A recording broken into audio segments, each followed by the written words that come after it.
Bonjour, monsieur Sinanga. Ouais, salut. Il est grand temps que je prenne le contrôle de cette émission. Trop longtemps tu me laisses de côté. Je veux le contrôle de tout. Quoi? Mec, chat, enfin toi là. Mais qu'est-ce que tu me fais? T'es là que depuis 2 épisodes? Nous allons parler du film que j'ai choisi. Et ce film est Le Garçon et la Bête. Et c'est bien, c'est un bon film que t'as choisi, mais arrête tes conneries. Franchement, ça sert à rien. Donc c'est parti pour Le Garçon et la Bête.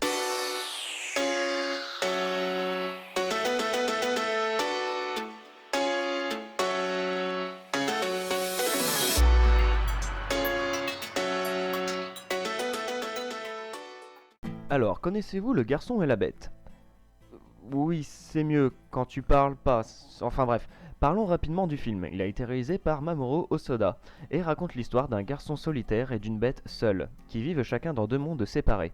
Un jour, le garçon se perd dans le monde des bêtes, où il devient le disciple de la bête Komatetsu, qui lui donne le nom de Kyota. Cette rencontre fortuite est le début d'une aventure qui dépasse l'imaginaire. Un super film à voir. Oui, t'énerve pas. Bon, voyons 5 faits sur ce film. Numéro 1. Mamoru Hosoda est un homme qui aime prendre son temps. Il conçoit chaque projet indépendamment de l'autre et a opéré ainsi sur Le Garçon et la Bête. Les Enfants Loups Ame Yuki, sorti en salle, il s'est attelé début 2013 environ à son nouveau bébé animé. Un an et demi plus tard, le scénario fut fini et la production commença dans la foulée. Divisée en 4 parties distinctes, celle-ci s'amorça en mai 2014 pour se finir en juin 2015. Numéro 2. Le récit initiatique ne se fait pas que dans un sens au sein du Garçon et la Bête. Si l'ours Komatetsu apprend son savoir-faire du combat à Kyuta, ce dernier lui apporte en retour en l'aidant à mieux gérer ses adversaires.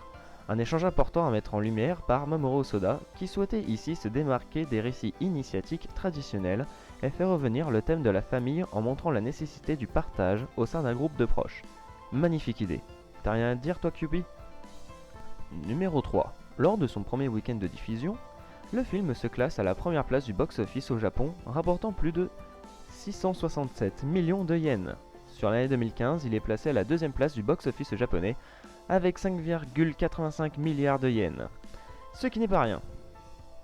Tiens, tu boutes plus toi? Numéro 4. Le Garçon et la Bête se réfère bien au célèbre dessin animé de Disney, La Belle et la Bête, que Mamoru Hosoda découvrit en vidéo dès ses années d'apprentissage à la Toei. Toei. Enfin, je sais pas comment ça se dit. Toei, comme vous voulez.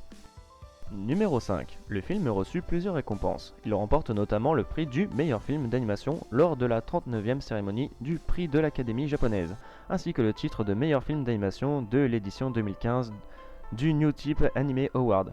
Oui, je force pas l'accent anglais, ça évite qu'on ait les oreilles qui saignent. Et voilà, ce sera tout pour Le Garçon et la Bête. Merci d'avoir regardé ma vidéo. Si elle vous a plu, n'hésitez pas à la partager ou même faire connaître la chaîne autour de vous. Et surtout, bonnes vacances à vous tous. Moi je vais entraîner Kyupi, je pense qu'il mérite une correction. Salut à vous tous!